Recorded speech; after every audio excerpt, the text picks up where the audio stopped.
자, 수업 시작했습니다. 안녕하십니까? 네. 자, 일단 여러분들 새해 복 많이 받으시기 바랍니다. 네. 이제 우리 1년 만에 뵙죠? 네. 자, 오늘 한 해 여러분들 뭐 좋은 일 가득하시길 바라고 항상 건강 잘 챙기시고요. 네, 올해 여러분들께서 꼭 합격할 수 있도록 최선을 다해서 수업을 해드릴 테니까 잘 따라와 주시길 부탁드립니다. 자, 앞으로 이제 1년 동안 여러분들 세법을 담당하고 있는 저는 임기원이라고 합니다. 뭐 이름은 다 알고 계실 거니까 그런 뭐 중요한 내용도 아니고 시험 문제 나오는 것도 아니니까 그냥 그런가 보다 하시고, 자, 우리 이제 2시간당 합격당이라고 해서 우리 야간반은 자, 2시간씩 해서 수업을 하는 걸 기본 모토로 하고 있습니다. 잘 아시겠지만, 그래서 3달간에 거쳐서 여러분들께서 수업을 좀 진행을 할 거예요. 진행을 하는데 오전에 하는 수업하고는 약간 좀 다를 수는 있어요. 수업 진도가 약간 다를 뿐이지 내용은 똑같이 진행을 할 거예요. 하다 보니까 좀 우리는 좀 약간 좀 타이트하게 진행을 좀 할 겁니다. 그리고 전반적인 내용을 다 설명드린다기보다는 정말 시험에 필요한 내용들 위주로 해서 여러분들 정리를 해드릴 것이고, 100점짜리 수업을 해드리지는 않아요. 알고는 계시죠? 여러분, 우리가 시험에 합격하려면 몇 점이 필요해요?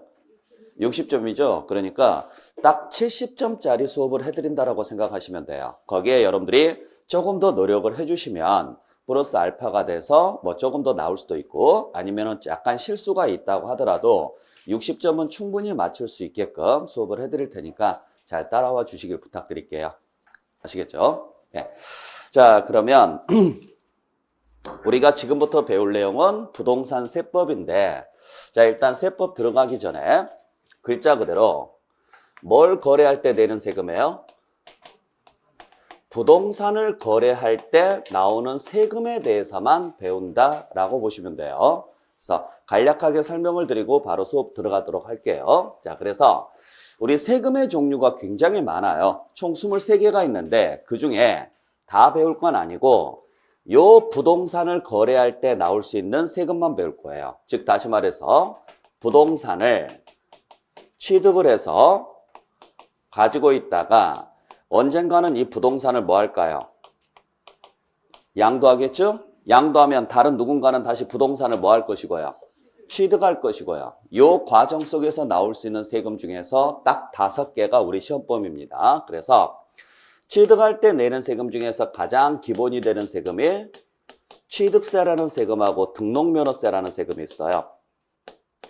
그 다음에 보유 중에 내는 세금 중에서 가장 기본이 되는 세금이 재산세라는 세금하고 종합부동산세라는 세금이 있습니다. 그 다음에 양도할 때 내는 세금 중에서 가장 대표적인 세금이 양도소득세라는 세금이 있어요. 여기까지가 우리 시험범위예요. 그러니까 뭘 배우는지는 알고 들어오셔야 돼요. 자, 그때 보통 우리가 세법이 지금 몇 문제 출제가 돼요? 16문제 출제됩니다. 그 중에 보통 취득세가 한 3문제 정도 출제가 되고 등록면허세가 1문제 정도 출제돼요. 그 다음에 재산세가 역시 한 3문제 정도 출제되고 종합부동산세가 역시 1문제 정도 출제가 되고요. 그리고 소득세가 기본 6문제입니다. 그래서 각 세목별로 해서 총 몇 문제가 나오느냐면 14문제 정도가 출제가 되고, 이 전체적인 내용을 알기 위해서 기본적으로 알아야 되는 것들이 있어요. 전체 흐름. 그게 오늘 배울 총론이라는 건데 여기서 통상적으로 2문제 정도는 출제가 돼요. 그래서 전체적으로 해서 총 몇 문제 나온다? 16문제가 출제가 되는데 우리는 16문제를 다 맞출 필요는 있어요, 없어요? 없죠. 그죠? 100점짜리가 아니라 그랬어요. 100점짜리는 이렇게 수업을 해가지고는 절대 못 맞춰요. 100점짜리는. 그래서 우리는 몇 점만 맞으면 된다? 60점만 맞으면 돼요. 평균 60점. 1차 평균 60점, 2차 평균 60점. 근데 2차가 총 몇 과목이냐면 3과목이죠. 공법, 중개사법, 그 다음에 공시세법. 그러니까 공시하고 세법은 묶어서 40문제예요. 그래서 공시가 몇 문제 출제돼요? 공시가 24문제 출제되죠? 세법이 몇 문제 출제돼요? 16문제 출제됩니다. 그래서 토탈에서 몇 문제냐면 40문제가 출제가 되는데 이 40문제를 기준으로 놓고 봤을 때 60점을 맞으려면 몇 개만 맞으시면 돼요? 24개 이상만 맞으시면 되죠. 아시겠어요? 그러니까 딱 24개, 각 과목별로 해서 24개 이상만 맞으시면 평균 60점은 넘는다는 이 소리죠. 그러면 공시 열심히 해야 돼요? 세법 열심히 해야 돼요? 제발 공시 열심히 하세요. 아시겠죠? 여러분들은 이 학원에 나오는 이유가 뭐예요? 지금 이 수업을 듣는 이유가? 그렇죠. 시험에 합격하는 게 목적이잖아요. 저한테 잘 보이려고 나오는 거 아니잖아요. 안 그래요? 아니면 뭐 여기서 세법을 배워서 세법의 전문가가 되실 거예요? 그럴 필요 없어요. 세법의 전문가 될 필요 없어요. 이미 전문가들 많이 계세요. 그러니까 여러분들이 전문가가 될 필요는 없어요. 여러분들이 원하는 것은 그냥 뭐만 하시면 되는 거예요? 합격만 하시면 돼요. 그래서 자격증 받는 게 목적이니까. 그러니까 당연히 공시 열심히 하셔야죠. 그래서 공시를 24개를 다 맞춰요. 그러면 세법은요. 한 번으로 쭉 찍어도 최소한 4개는 맞아요. 그럼 그 정도면 충분하잖아요. 무슨 말인지 아시겠죠? 전략적으로 접근하시라는 이야기예요. 그래서 세법은 여러분들이 배우시는 총 6과목 중에서는 가장 비중이 낮아요. 낮다 보니까 딱히 엄청나게 노력을 들여서 공부할 만한 그런 과목은 아니라는 거예요. 그렇다고 해서 안 하면 점수는 아예 안 나와요. 아시겠죠? 그래서 일단 공시를 열심히 하시되 공시 24개를 다 맞추는 게 쉽지가 않습니다. 아무리 공시법 책을 다 외운다고 하더라도 24개를 맞는 게 쉽지가 않아요. 그래서 그 부족한 점수를 어디서 채운다고 보시면 되느냐면 세법에서 채운다고 보시면 돼요. 그래서 세법은 앞으로 목표를 몇 개를 잡으셔야 되느냐면 10개 이상만 맞추면 된다라고 생각을 하세요. 10개 이상만. 왜냐면 16개를 다 맞추려면 여러분들이 총 몇 파트를 하셔야 되냐면 6개를 하셔야 돼요. 총론, 취득세, 등록면허세, 재산세, 종부세, 소득세까지 해서 총 6개를 하셔야 되는데 이러면 굉장히 양이 많아져요. 세법이 결코 양이 적은 게 아니에요. 16문제 나온다고 해서 양이 적거나 그렇지는 않아요. 양은 되게 많은데 그냥 문항수가 적을 뿐이에요. 아셨어요? 그래서 최소한의 노력으로 최대의 효과를 내는 게 가장 중요합니다. 그러려면 어떤 부분을 열심히 해서 내가 최적의 효과를 내는 게 좋을까? 그걸 여러분들이 고민을 해보시는 게 좋죠. 그래서 우리 세법은 총 16문제가 나오는데 16개를 다 맞출 필요는 없다. 어차피 100점짜리 싸움이 아니기 때문에 그래서 16개 중에서 몇 개를 목표로 한다? 10개. 아시겠나요? 무조건 여러분들 항상 그 생각은 하셔야 돼요. 세법은 10개만 맞추면 된다라고 생각하시면 돼요. 그리고 나머지 부분은 아는 게 있으면 푸시는 거고 만약에 모르는 게 나오면 그냥 찍으시면 돼요. 그렇게 해서 플러스 알파가 되면 좋고 뭐 안 돼도 상관은 없고. 그러니까 저는 여러분들한테 10개는 충분히 풀어낼 수 있게끔 수업을 해드릴 거예요. 거기에 여러분들이 좀 더 추가적으로 노력을 해주시면 12개에서 13개 정도 정말 찍어서 운이 좋으면 16개를 다 나올 수 있지만 그건 거의 불가능하다고 보시면 되고. 아시겠나요? 네. 자, 그러면 우리가 10개를 맞추려면 뭘 열심히 하셔야 돼요? 그렇죠. 소득세는 무조건 열심히 하셔야죠. 왜냐하면 소득세 비중이 제일 크니까. 그 다음은 뭘 하셔야 돼요? 취득세 아니면 재산세를 하셔야죠. 그래서 예를 들어서 내가 취득세하고 소득세를 해서 9개를 풀어서 맞췄다고 치죠. 그러면 나머지 7개는 어떻게 하시면 돼요? 그렇죠. 한 번으로 쭉 찍으면 되죠. 그럼 하나는 맞을 거 아니에요. 그래서 10개. 그러면 6파트를 다 할 필요가 있다 없다? 없다. 우리는 2파트만 하자. 취득세하고 소득세만 하든가 재산세하고 소득세만 하든가. 여러분들이 공부를 하실 때. 그래서 공부 분량을 줄이시라고요. 줄여서 최소한의 노력으로 최대 효과를 낼 수 있게끔 노력을 좀 해주시길 부탁드릴게요. 아셨죠? 물론 저는 수업은 전체적으로 다 해드릴 겁니다. 왜? 그래서 운 좋게 하나라도 더 걸리면 좋으니까. 근데 여러분들이 따로 시간 내서 공부할 때는 일단 소득세는 무조건 정리하셔야 돼요. 그리고 취득세하고 재산세 중에서 여러분들이 좀 더 쉽다고 생각되는 부분, 내가 좀 더 잘할 수 있다라고 생각되는 부분을 좀 더 열심히 해주시길 부탁드리겠습니다. 그렇게 해서 준비하는 걸로 할게요. 아시겠죠? 자, 그러면 오늘은 총론에 대해서 여러분들 간략하게 정리를 하고 마무리를 좀 하도록 할게요. 자, 보죠. 자, 우리 조세 총론은 뭘 이야기하느냐면 조세의 기본 개념부터 시작을 해서 조세의 종류에 대해서 지금 설명을 하고 있는데, 자, 일단 첫 번째, 조세란 무엇인가? 여기에 대해서 간단하게 보죠.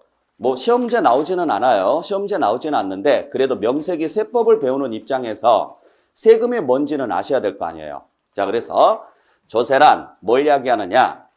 국가나 지방자치단체가 필요한 일반 경비 및 특정 목적 경비를 조달하기 위하여 구체적인 개별적 반대급부 없이 납세무자인 개인 또는 법인으로부터 강제로 거두어들이는 금전적 부담을 말한다. 요게 조세예요.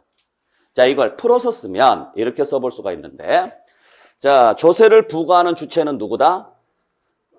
그렇죠? 조세를 부과하는 주체는 국가 또는 지방자치단체라고요.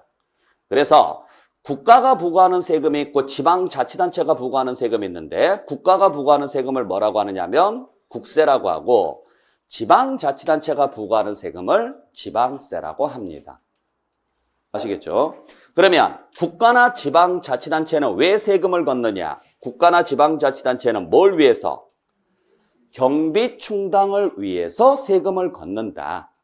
즉 국가나 지자체가 운영이 되려면 운영비가 필요하죠. 그 운영비 목적으로 걷는 것을 우리는 뭐라고 한다? 조세라 그래요. 그러니까 조세가 되려면 전제 조건이 두 가지가 필요해요. 첫 번째는 누가 징수를 해야 돼요? 국가나 지자체가 징수를 해야 돼요. 두 번째는 무슨 목적으로 징수를 해야 돼요? 경비 목적으로. 그러면 이 둘 중에 하나라도 충족이 안 되면 조세다 아니다?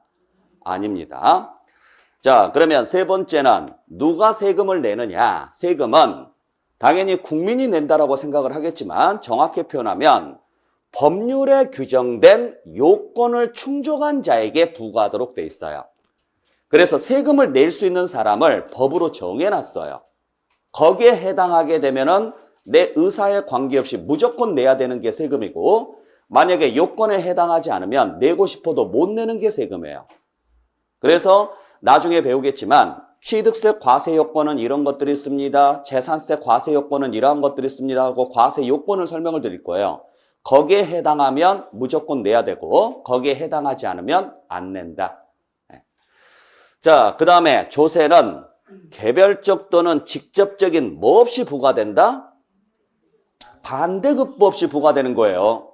반대급부가 무슨 말인지 아시겠어요? 대가성이에요. 대가성. 자, 세금은 뭐에 쓰라고 내는 돈이라고요? 세금은 뭐에 쓰라고 내는 돈이다? 그렇죠. 경비에 사용하라고 내는 돈이라고요. 즉, 나를 위해서 쓰라고 내는 돈이 아니라 국가를 잘 운영해 주세요. 지자체를 잘 운영해 주세요. 라고 내는 돈이라고요. 그렇기 때문에 쉽게 말하면 가정으로 말하면 생활비예요. 생활비. 아시겠어요? 자, 우리 가정의 생활비는 누가 냅니까? 아빠라고 하지 마라 그랬어요. 가정의 생활비는 아빠가 내는 게 아니에요. 가정의 생활비는 누가 내요? 능력이 되는 사람이 내요. 그게 아빠일 수도 있고 엄마일 수도 있고 자녀일 수도 있어요. 그렇죠? 능력이 안 되는 학생들한테요. 너는 가서 생활비 벌어와 이런 말은 안 하잖아요. 마찬가지예요. 가정을 국가로 확대를 시키면 그게 세금이 되는 거죠. 그러면 당연히 국가의 생활비는 누가 내느냐? 대한민국 국민들이 내야 되는데 그중에서 누가 내느냐? 능력이 되는 사람들이 낸다. 그 능력이 되는 사람들을 과세 요건을 충족한 자라 그래요. 그러면 그 사람들은 생활비를 낼 건데 그 생활비는 나를 위해서 쓰라고 내는 돈이 아니죠? 우리 가족 전체를 위해서 쓰라고 내는 돈이에요. 그죠? 그러면 국가의 생활비는 누구를 위해서 쓰라고요? 국가 전체를 위해서 쓰라고 내는 돈이기 때문에 나한테 직접적으로 돌아오는 혜택은 없다고요. 내가 1,000만 원어치 세금을 냈으니까 국가도 나한테 1,000만 원어치 해줘. 이런 건 없어요. 아시겠죠? 그래서 직접적이고 개별적인 반대급부는 없다. 내가 낸 만큼 국가가 나한테 해주는 건 아니다. 세금은 뭐라고 생각하셔야 되느냐면 그냥 생활비 명목으로 내는 돈이다. 그러니까 내가 돈 냈으면 그 돈으로 나를 포함해서 국가 전체를 위해서 쓰라고 내는 돈이지 나 개인을 위해서 쓰라고 내는 돈이 아니라고요. 그래서 개인적인 반대급부는 없다. 이렇게 보시면 돼요. 자, 그 다음에 조세는 어떻게 징수가 된다? 강제적으로 징수되는 겁니다. 강제적으로. 자, 가정의 생활비는 선택이에요? 필수예요? 그렇죠. 필수죠. 집안이 유지가 되려면 당연히 필수적으로 내야 되는 게 생활비죠?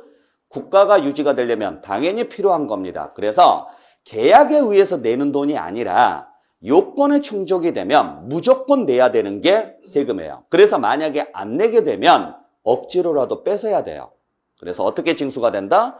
강제적으로 징수가 되고, 여섯 번째, 조세는 어떻게 내는 세금이다?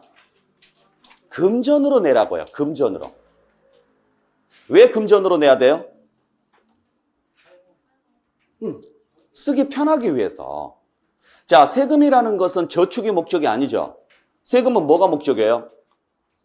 사용이 목적이에요. 사용이. 돈을 걷어서 모아놔가지고 돈을 걷어서 딱 모아놓은 다음에 그걸 불리는 게 목적이 아니라 그걸 바로바로 필요한 곳에 쓰는 게 목적이라고요. 그래서 제일 쓰기 편한 게 뭐예요? 현금이죠. 여러분들 생일 선물로 제일 받고 싶은 거. 그래요. 그 이하고 똑같아요. 아시겠죠? 자, 근데 당연히 현금으로 내는 게 당연한데 이게 뭐 100만 원이다, 뭐 200만 원이다, 10만 원이다, 50만 원이다 이 정도면 현금 들고 낼 수가 있겠지만 예를 들어서 10억이다, 20억이다 이러는 순간요. 현금으로 내기가 곤란할 때가 있잖아요. 그래서 우리나라는 현금으로 내는 걸 원칙으로 하되 현금 이외의 것으로 내는 제도를 인정하고 있어요. 그걸 뭐라고 해요? 물납이라 그래요. 물납. 근데 현행 물납이 되는 세금은 딱 두 개밖에 없습니다. 재산세하고 상속세입니다. 꼭 기억을 좀 해주시길 부탁드릴게요.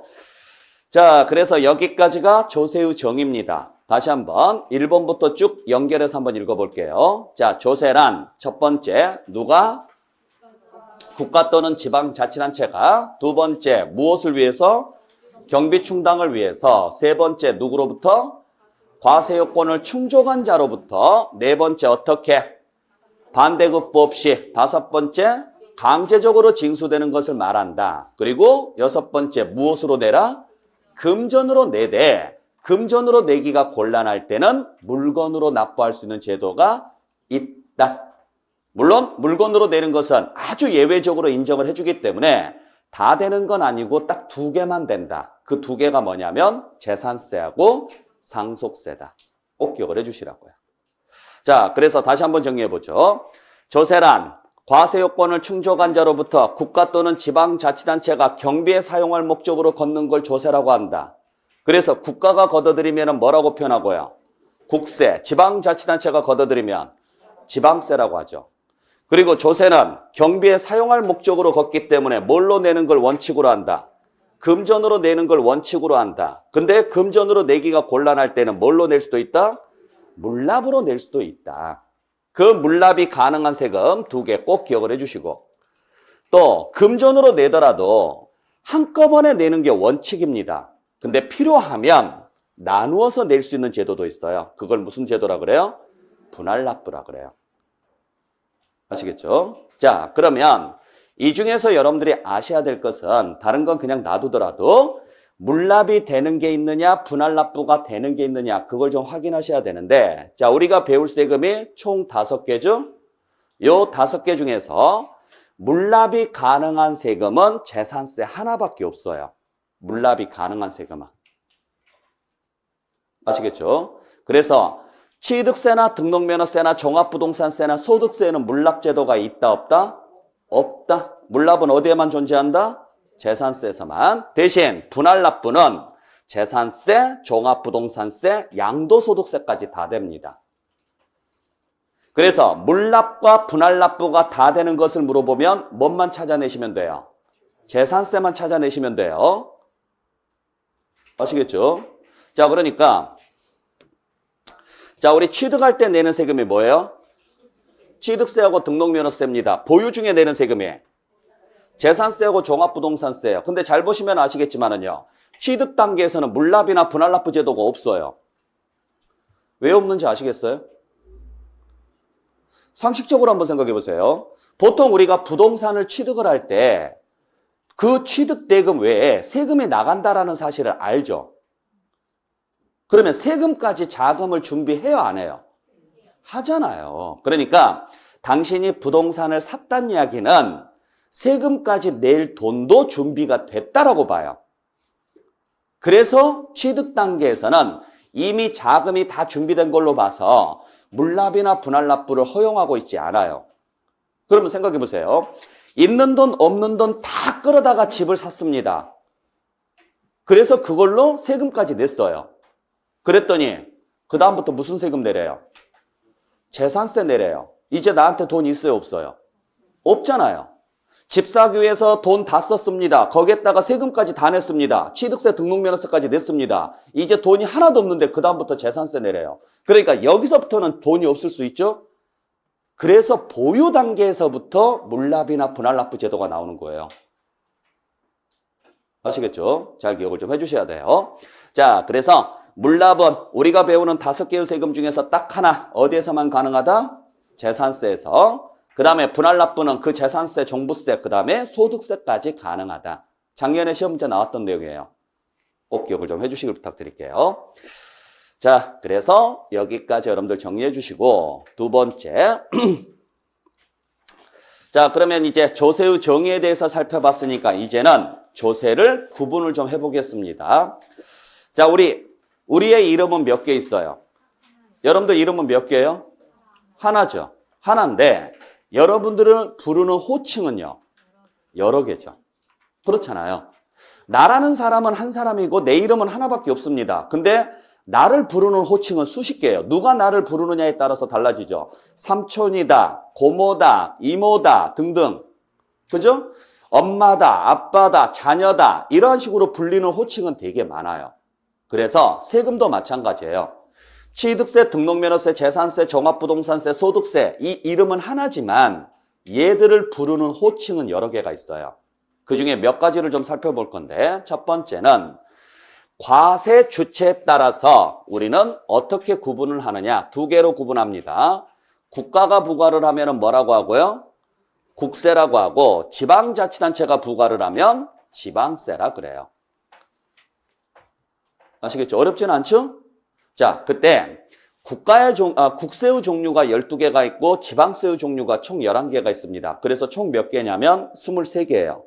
그중에 우리는 몇 개만 배울 거냐? 5개만 배울 건데 자, 국세 12개, 지방세 11개 외울 필요 없어요. 우리가 외울 것은 우리가 배울 요 5개만 기억을 해주시면 되죠. 자, 그래서 보시면 우리가 배울 세금 중에서 취득세는 어디에 해당하느냐면 지방세에 해당합니다. 등록면허세도 지방세고 재산세도 지방세예요. 그러니까 어디에서 걷는다고요? 지방자치단체에서 걷어들이는 세금이죠. 대신 종합부동산세나 소득세는 국세에 해당합니다. 그래서 재산세까지가 뭐에 해당하고 지방세에 해당하는 거고 그 다음에 종합부동산세부터는 다 뭐에 해당한다? 국세에 해당한다. 이렇게 보시면 되죠. 순서별로 여러분들께서 잘 정리해 주시면 돼요. 자, 그러면 이제 여기에서 문제가 하나 있어요. 뭐가 문제가 생기느냐면 국세는 누가 징수하는 세금이에요? 국가가 징수하는 세금이죠. 국세는. 그러면 국가기관 중에서 세금을 담당하는 기관이 어디예요? 세무서죠. 그래서 국세는 무조건 세무서에서 징수를 합니다. 국세는. 오해하지 마라 그랬어요. 세무서가 모든 세금을 담당한다 그러시면 안 돼요. 세무서는 뭐만 담당하는 기관이다? 국세만 담당하는 기관이에요. 그래서 국세 때문에 문제가 생기면 세무서로 가셔야 되지 지방세 들고 제발 세무서 좀 가지 마시라고요. 그러면 지방세는 누가 담당할까요? 지자체에서 담당하겠죠. 그때 우리나라 지방자치단체는 총 몇 개로 구성되어 있느냐면 6개로 구성되어 있습니다. 크게. 그래서 광역단체인 특별시, 광역시, 도가 있고 기초단체인 시, 군, 구가 있어요. 쉽게 말해서 여러분들께서 선거로 단체장 뽑는 곳 있죠? 그게 지방자치단체예요. 선거로 뽑는 거. 그러니까 대통령이나 윗사람들이 임명하는 게 아니라 여러분들 손으로 뽑아주는 사람. 그러니까 서울시장은 대통령이 임명을 해요? 여러분들이 선거로 뽑아요? 여러분들이 선거로 뽑죠? 그렇기 때문에 중앙정부로부터 간섭을 안 받아요. 왜? 중앙정부에서 임명하는 사람이 아니에요. 그러니까 대통령이 뭐라고 이야기하더라도 서울시장은요, 거부할 수 있어요, 없어요? 있어요. 왜? 나는 너한테 임명받은 사람 아니야. 나는 서울시민한테 뽑힌 사람이야. 근데 왜 네가 나한테 명령을 해? 도움을 요청을 하면은 협력할 수는 있어도 상하 관계가 아니라고요. 이렇게 각각 중앙정부로부터 독립해서 운영할 수 있는 지자체를 우리는 지방자치단체라고 하죠. 그게 6개밖에 없다고요. 그래서 우리가 지자체 선거를 하게 되면은 광역단체장 선거와 기초단체장 선거라고 나누어집니다. 의회도 그래서 광역의회가 있고 기초의회가 있잖아요. 아시겠죠? 그래서 지방세는 다시 몇 개로 나누느냐면 6개로 나눠요. 특별시세, 광역시세, 도세, 시세, 군세, 구세로요. 그중에 취득세는 광역단체에서 걷어가는 세금입니다. 그래서 그냥 앞자만 따서 특광도세라 그래요. 재산세는 기초단체에서 걷어가는 세금이에요. 그래서 시군구세라 그래요. 그러니까 쉽게 말씀드리면 그냥 맨 앞에 쓰는 주소에서 가져가는 게 취득세, 그 다음 주소지에서 가져가는 게 재산세예요. 그래서 여러분들이 시청이나 구청에 가보시게 되면은 민원과 무슨 과 민방위과 무슨 과 있죠. 거기 옆에 보면은 뭐가 있어요? 지방세과가 있다고요. 과가. 그곳에다가 내는 세금이 바로 지방세라고 보시면 돼요. 자, 그래서 예를 들어서 서울특별시 성동구에 있는 건물을 취득을 했다. 그러면 취득세는 누가 가져간다? 그렇죠. 서울시에서 가져간다고. 취득세는. 아시겠죠? 네. 그러면 재산세는 누가 가져가는 거예요? 그렇죠. 재산세는 성동구청에서 가져가는 거예요. 자, 인천광역시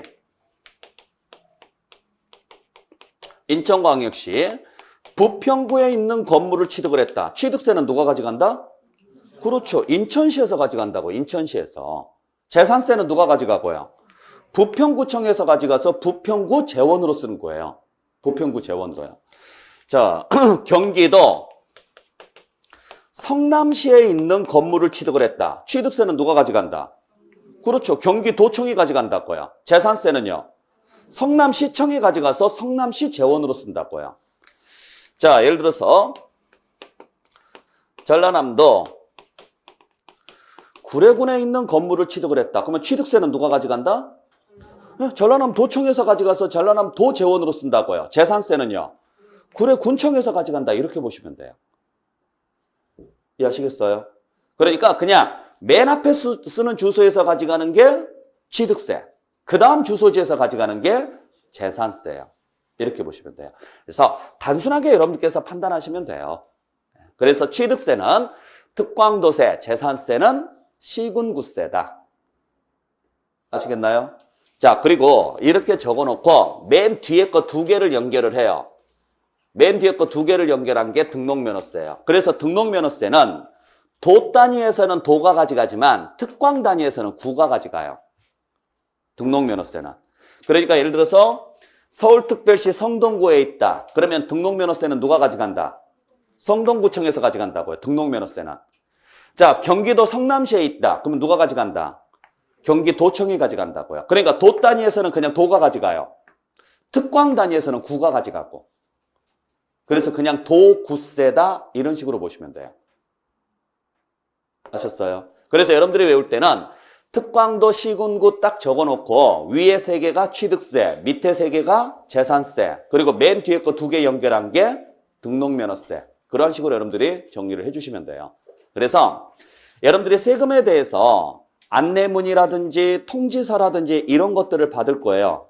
그때 받아봤을 때 어디 세무서에서 보냈다 그러면은 뭐라고 생각하시면 돼요? 국세구나. 어디 구청, 어디 시청 이렇게 나왔다. 그러면 지방세구나. 그렇게 알고 계시면 되죠. 아시겠죠? 그래서 그 정도쯤만 여러분들이 정리해 주시길 부탁드릴게요. 자, 2번째. 조세는 다시 사용 목적에 따라서 2개로 나누어져요. 일반 경비에 사용하면 보통세라고 하고 특정 목적 경비에 사용하면 목적세라고 이야기를 합니다. 그러니까 쉽게 말하면 그냥 세금 걷어서 어디에다가 쓸래? 필요한 곳이 있으면 아무데나 쓰겠습니다. 그게 바로 무슨 세금? 보통세. 그러니까 따로 사용처가 정해져 있다, 안 정해져 있다? 안 정해져 있다. 이게 보통세. 세금 걷어서 어디에다가 쓸래? 딱 여기에만 쓰겠습니다 라고 정해놓은 게 있어요. 그걸 무슨 세금이라 그래요? 목적세라 그래요. 목적세. 그때 대부분의 세금은 다 보통세입니다.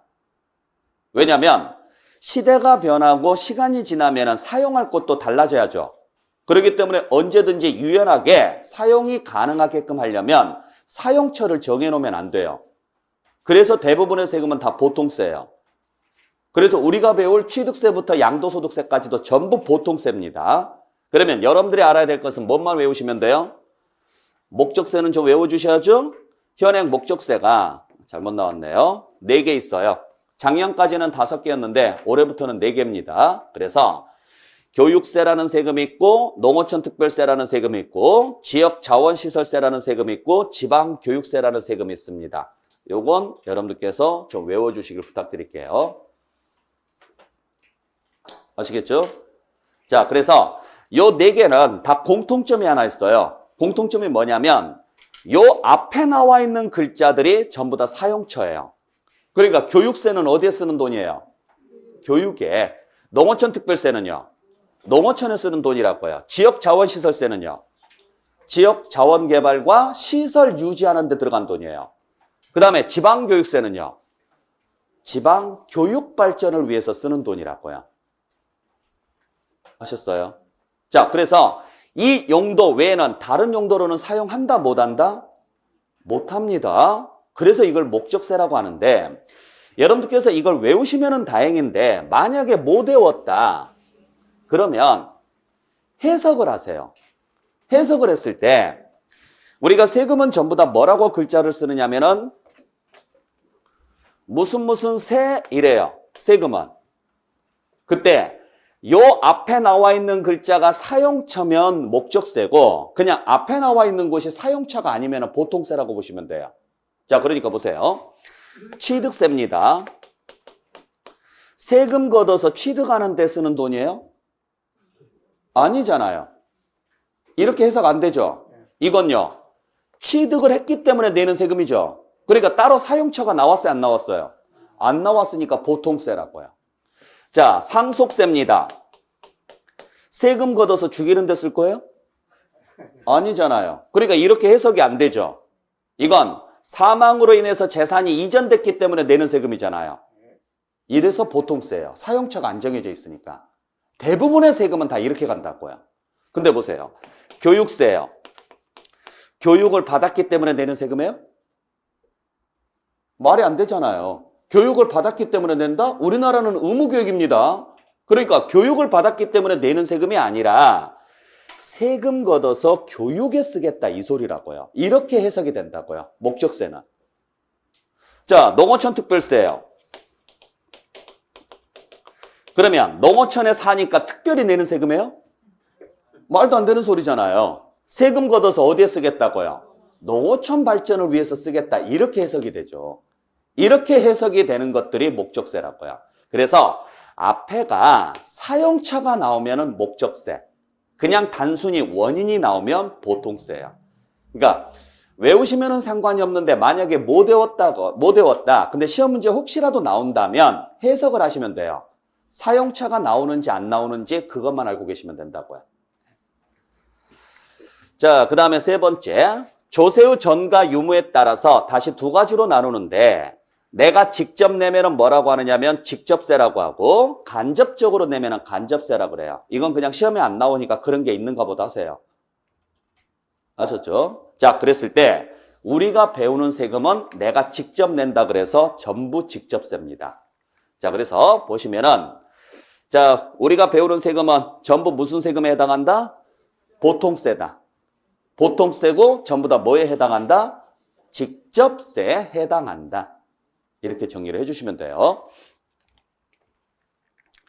자, 그 다음에 다시 세금은 과세표준을 적용하는 방식이나 표시 방법에 따라서 다시 세율을 적용하는 방식이나 표시 방법에 따라서 이러한 식으로 구분이 되는데 그냥 글자만 이해를 할게요.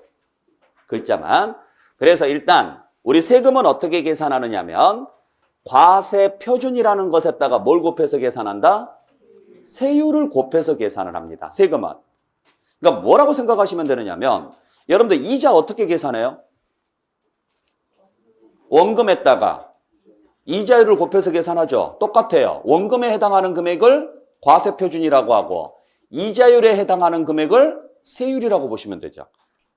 세금이니까 이자율이 아니라 뭐라고 쓴 거예요? 세율이라고 쓰는 거고 이게 대출이 아니니까 원금 대신 뭐라고 쓰는 거예요? 과세되는 금액이다. 그래서 과세표준이라고 쓰는 거예요.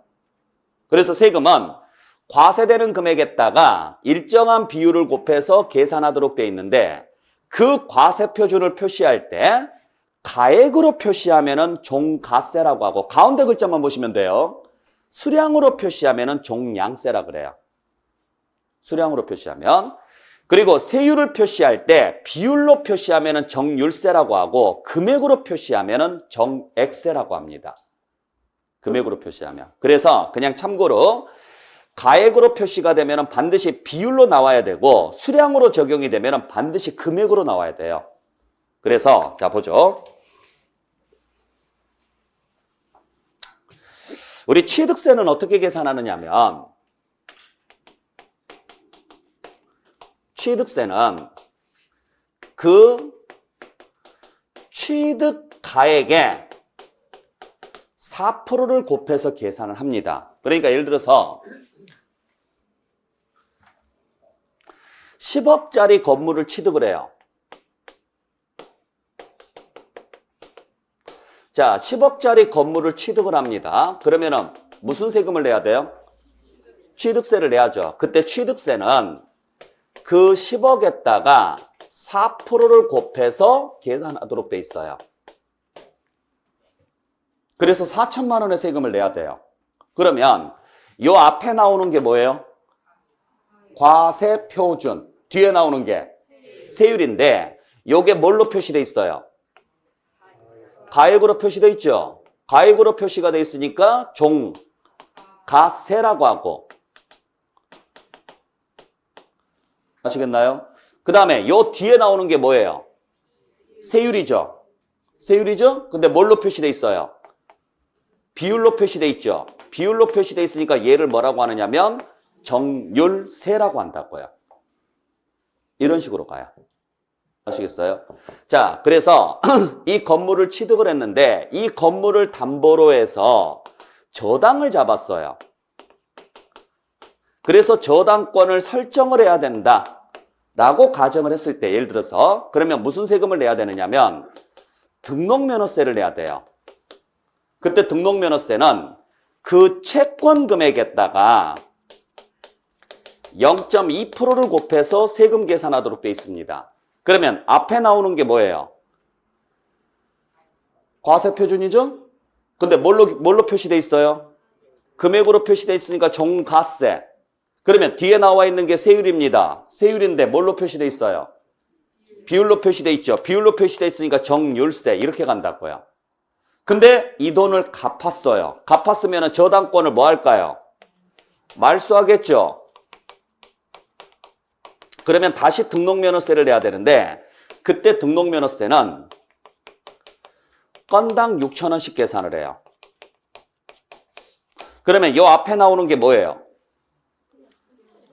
과세표준이고 뒤에 나오는 게 세율인데 금액으로 표시되어 있어요? 수량으로 표시되어 있어요? 수량으로 표시되어 있죠. 그래서 이걸 종량세. 그랬더니 뒤에가 뭘로 표시되어 있어요? 금액으로 표시되어 있죠? 금액이니까 정액세. 이렇게 간다고요. 무슨 말인지 아시겠죠? 그러니까 어려울 내용은 없어요. 과세표준을 금액으로 표시하면은 종가세라고 하고 비율 그다음에 수량으로 표시하면은 종량세라고 하고 세율을 비율로 표시하면은 정율세라고 하고 금액으로 표시하면은 정액세라고 하고 그냥 표시 방법에 따라서 이렇게 보시면 되는데 자 보세요. 예를 들어서 1억에다가 6,000원을 곱하면 얼마가 돼요?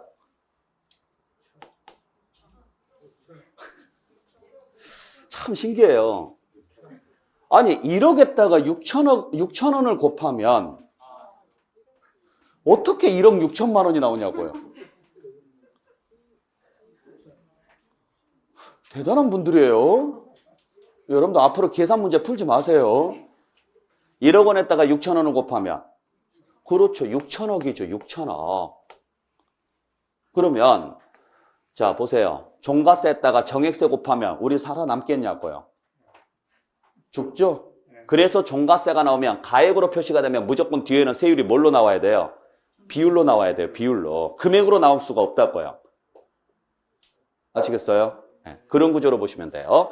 다시 과세 표준을 적용을 할 때 물건 중심으로 계산하면은 물세라고 하고 사람 중심으로 계산하면은 인세라고 하고 세율을 적용을 할 때 고정된 세율을 적용하면은 비례세라고 하고 점진적으로 늘어나는 세율을 적용하면은 누진세라 그래요. 자, 그래서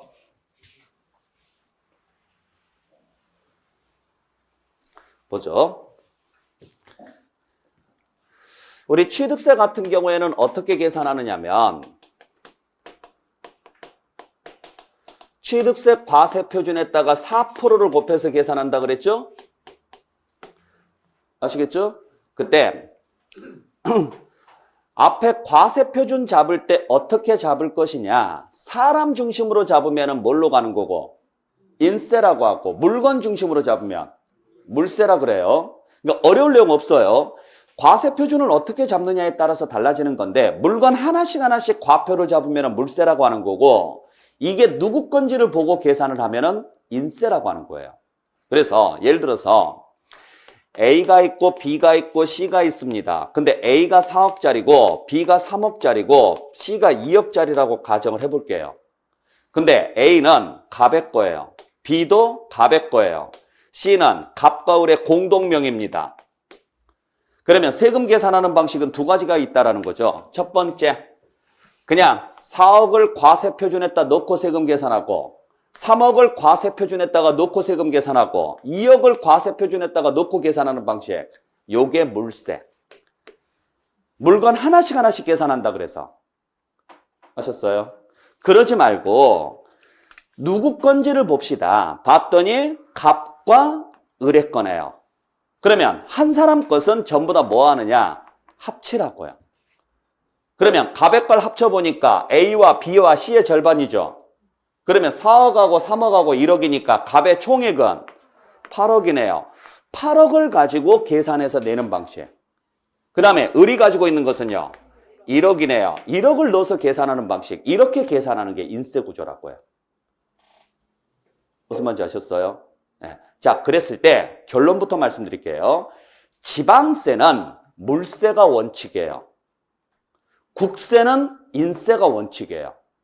왜 그러느냐면 지방세는 누가 징수하는 세금이에요? 지자체가 징수하는 세금이죠. 지방세는 지자체가 징수하는 세금인데 서울, 대전, 부산에 있다. 그러면 각 다른 지역에 있는데 그걸 합쳐버리면 지자체별로 세금 부과하는 게 쉬워요, 어려워요?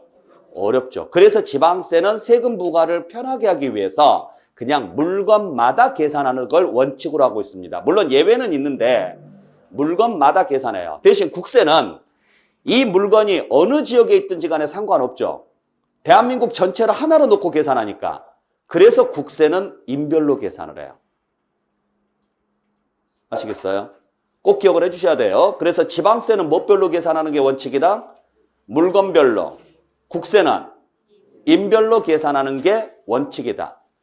자, 거기에 적용할 세율이 이렇게 하나로 고정돼 있으면 비례세라 그래요. 그게 아니라 소득세는 어떻게 계산하느냐면 과세 표준에다가 6에서 45% 세율을 곱해서 계산합니다. 이렇게 증가하는 세율을 뭐라고 하느냐면 누진세라 그래요. 아시겠어요? 자, 그래서 세율 자체가 단순하게 고정된 세율을 비례세, 점진적으로 늘어나는 세율을 누진세라고 이야기를 하는데 누진세 구조는 어떤 구조냐면 과세 표준이 늘어나면 세율이 같이 늘어나는 구조예요. 그럼 보세요. 예를 들어서 1억일 때 10%였어요. 그러면 얼마를 내면 돼요? 1,000만 원을 내면 돼요. 근데 2억으로 올라가니까 20%로 늘어나요. 세율이. 그럼 얼마를 내야 돼요? 4천만 원을 내야죠? 3억으로 올라가니까 30%로 늘어나는 거예요. 그럼 얼마 내야 돼요? 이런 식으로 가는 게 누진세라고요. 이런 식으로. 근데 비례세는 그냥 세율이 고정돼 있어요. 1억일 때도 20%, 2억일 때도 20%, 3억일 때도 20%. 이렇게 움직이는 게 비례세라고요. 아셨나요? 자, 그러면 비례세하고 누진세하고 차이점 아시겠어요? 비례세는 단순히 고정된 세율을 적용을 하다 보니까 요게 3배가 뛰면 얘도 딱 3배 뛰는 구조예요.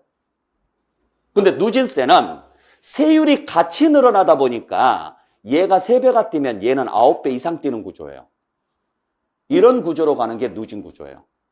그러니까 금액이 적어지면 적어질수록 오히려 비례세보다 더 싸게 먹히고 금액이 커지면 커질수록 오히려 비례세보다 엄청 많이 먹혀요.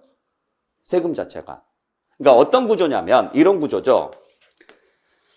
똑같은 컵에다가 물을 따랐을 때 반듯하게 따라 놓는 구조가 비례세 구조라면 누진세 구조는 대각선으로 따라 놓는 구조가 누진세 구조예요. 아시겠어요? 그러니까 무슨 이야기냐? 자, 예를 들어서 이 네모가 동일하다고 가정을 할게요. 이 네모가 동일하다면 요 면적하고 이 면적은 같을까요? 다를까요? 같겠죠. 네모가 동일하다면. 그죠? 자, 우리가 컵에다가 물을 딱 절반 따라서 이렇게 세워놓으면 이 면적이에요. 근데 그걸 흐르지 않게끔만 기울이면 이 면적이에요. 결국 비례세든 누진세든 총액은 어떻단 이야기예요? 같을 것이다. 같을 건데 왜 이런 제도를 만들어 놨느냐? 이유가 있죠. 비례세는 장점이 있어요. 계산하기가 편하다라는 거예요. 왜? 세율이 하나니까. 근데 단점이 하나 있죠. 뭔지 아시겠어요? 역진성이라는 게 있거든요. 즉 다시 말해서 없는 사람일수록 그 비율이 훨씬 더 부담이 많아진다라는 거예요. 자, 그러니까 있는 사람한테 10%는 생각보다 부담이 적어요. 근데 없는 사람한테 10%는요. 엄청 큰 거죠. 예를 들어서 내가 한 달 월급이 50만 원인데 50만 원인 사람한테 5만 원을 내라고 하는 것은 굉장히 타격이 크다고요. 근데 내 한 달 생활비가 50억인 사람한테 5억은요. 적은 돈은 아니지만 50억인 사람한테 5억을 내더라도 얼마가 남아요? 45억이 남아요. 그러면 이 사람은 그 5억이 없어도 먹고 사는 데는 지장 없죠. 근데 4인 가족인데 내 한 달 월급이 50만 원이에요. 이 사람한테 5만 원은요. 거의 생명값이라고요. 똑같은 비율을 적용을 한다면 이게 말이 안 된다라는 거예요. 아시겠어요? 그래서 이걸 보완하기 위해서 만들어 놓은 게 뭐냐? 그러면 어떻게 할까요?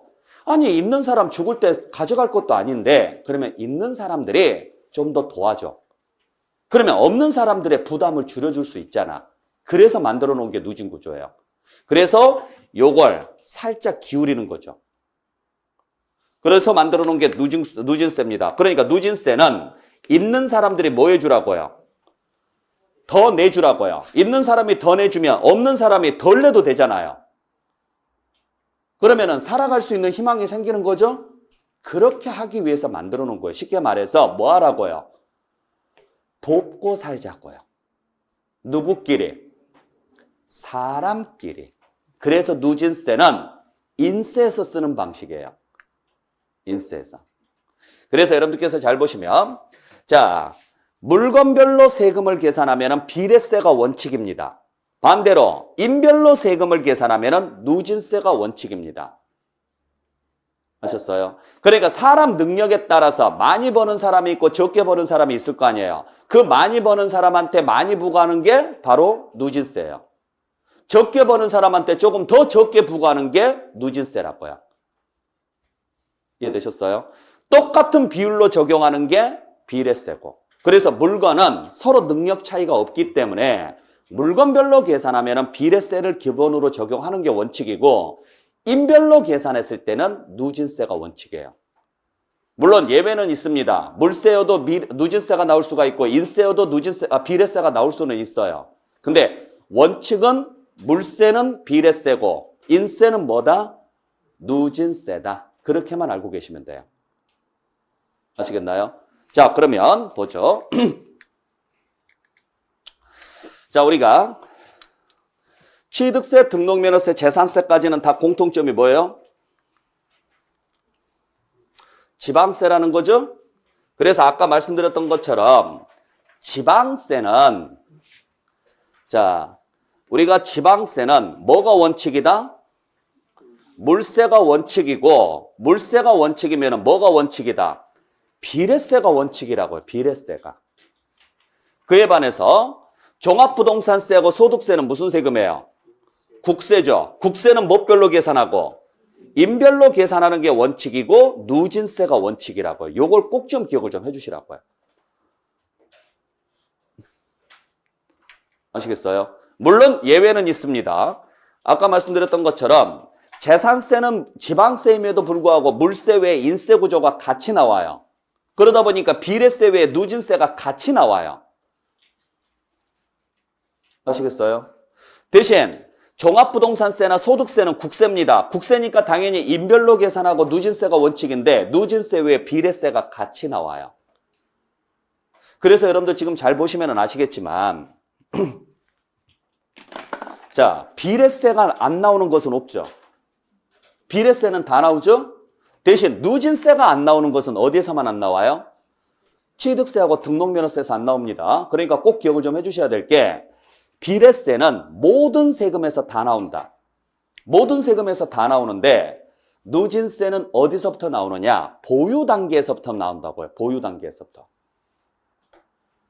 그래서 비례세하고 누진세가 동시에 적용될 수 있는 세금은 재산세, 종부세, 소득세입니다. 꼭 기억을 좀 해주시길 부탁드릴게요. 네. 자, 그래서 여기까지 여러분들께서 좀 정리를 좀 해주시고 그 다음에 마지막으로 독립성 여부에 따라서 다시 두 개로 나누어지는데 독립적으로 내는 세금을 독립세라고 하고 독립적으로 낼 수가 없어서 다른 세금에 붙여서 내는 세금이 있어요. 그걸 뭐라고 하느냐면 부가세라고 그래요. 여기서 오해하지 말아야 될 게 보통 실무에서는 부가가치세를 줄여서 부가세라고 하거든요. 부가가치세하고 부가세는 다른 말입니다. 부가가치세는 가치가 창출이 됐기 때문에 내는 세금이고 부가세는 따로 낼 수 없어서 다른 세금에 붙여서 내는 세금이에요. 그래서 부가세 종류가 딱 두 개밖에 없어요. 여러분들이 알아야 될 게 농어촌 특별세하고 지방교육세예요. 그러니까 농어촌 특별세나 지방교육세를 여러분들 따로 내신 적 있어요? 잘 생각해 보세요. 따로 낸 적 없을 거예요. 농어촌 특별세하고 지방교육세는 다른 세금에 끼워서 내요. 왜 끼워서 내느냐? 거둘 사람이 없어서 그래요. 자, 취득세는 누구한테 거두면 돼요? 그렇죠. 취득하는 사람한테 거두면 되죠. 상속세는요? 상속받은 사람한테 거두면 돼요. 재산세는요? 재산이 있는 사람한테 거두면 돼요. 보세요. 글자만 들어도 누구한테 거둬야 될지 알 수 있죠? 근데 문제가 있죠. 농어촌 특별세는 누구한테 거둬야 되겠냐고요. 농어촌 특별세를 농어촌 사람한테 거둬요? 말도 안 되잖아요. 농어촌 발전을 위해서 걷는데 농어민한테 걷는 게 말이 안 되죠? 도시민한테 걷어야 돼요? 도시민이 무슨 죄가 있는데요? 자, 그러면 농어촌 특별세가 농어민한테 거두면 지방교육세는요? 지방에서 교육받은 사람한테 거둬요? 말이 안 되잖아요. 그러니까 만들어 놓긴 만들어 놨는데 거둘 사람이 없는 거예요. 그래서 이걸 어떻게 거둘까 고민한 끝에 방법을 생각해낸 게 다른 세금에 몰래 끼워서 걷자고요. 그게 부가세예요. 그러니까 우리는 취득을 했으면 무슨 세금을 내요? 취득세를 내는데 여러분들은 취득세만 내는 줄 알지만 실질적으로는요. 취득세 외에 농특세하고 지방교육세가 같이 따라와요. 등기할 때 내는 세금이 등록면허세거든요. 그래서 등기를 위해서 등록면허세를 낼 때 등록면허세만 내는 줄 알지만 실제로는요. 지방교육세를 추가해서 낸다고요. 매년 재산세 내죠. 매년 재산세 낼 때 여러분들은 재산세만 내는 줄 알지만 실제로는요. 지방교육세가 추가돼서 나와요. 그래서 작년에 재산세 고지서 받으신 거 있죠? 그거 잘 봐보세요. 재산세 고지서 내역 보시면 재산세 외에 지방교육세가 같이 나와요. 그리고 종합부동산세 내신 분들 고지서 받아서 잘 보시면 종합부동산세만 내는 게 아니라 농어촌 특별세가 항상 그 세금의 20%가 추가돼서 나와요. 아시겠죠? 자, 그래서 이건 그냥 앞자만 따서 여러분들께서 외워주시길 부탁드릴게요. 앞자만 따서 좀 외워주시면 되는데 자, 순서별로 가겠습니다. 그냥 앞자만 따서 농지, 지농 하고 외워주세요. 농지, 지농. 그러니까 취득 단계에서는 농지입니다. 즉 농어촌 특별세 지방교육세입니다. 반대로 보유 단계에서는요. 지농으로 가시라고요. 뒤집어서. 그렇게만 외워주시면 돼요. 나중에 어떻게 써먹는지는 나중에 알려드릴 테니까. 아셨죠? 그래서 취득세는 농어촌 특별세가, 등록면허세는 지방교육세가, 재산세는 다시 지방교육세가, 종합부동산세는 농어촌 특별세가, 그리고 소득세는 부가세가 있다 없다? 없다. 이렇게 보시면 되고, 소득세 부과되는 세금은 없고, 그리고 취득세 부과되는 농어촌 특별세만 몇 프로냐? 10%고 나머지는 전부 몇 프로예요? 20%다. 그렇게만 알고 계시면 돼요.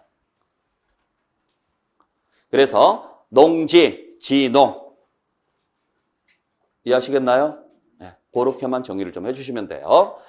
자, 그래서 지금까지 배웠던 내용들을 한 표로 정리를 해놨으니까 여러분들께서 이 표를 보시면서 다시 한번 확인을 좀 해주시길 부탁드립니다. 아시겠나요? 그래서 지금 보시게 되면 아시겠지만 취득세부터 재산세까지는 다 뭐에 해당한다? 지방세에 해당합니다. 그리고 지방세는 다 뭐가 원칙이다? 물건별로 계산하는 게 원칙이다. 그리고 비례세가 원칙이다. 대신 종합부동산세하고 소득세는 국세다. 국세는 뭐별로 계산한다? 인별로 계산하고 누진세가 원칙이다.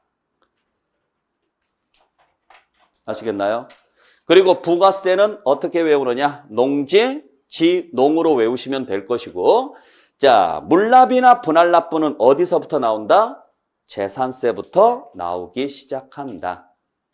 라고 정리를 좀 해주시면 되겠죠. 그래서 취득 단계에서 내는 세금, 보유 단계에서 내는 세금 해가지고 딱딱 끊어서 여러분들이 다시 한번 정리를 좀 해주시길 부탁드릴게요. 아시겠나요? 네, 이거 보시면서 다시 한번 정리를 좀 해주시길 부탁드리겠습니다. 자, 그래서 여기까지 정리하시고 잠시 쉬었다가 또 나머지 부분 정리할게요. 쉬었다 갑니다.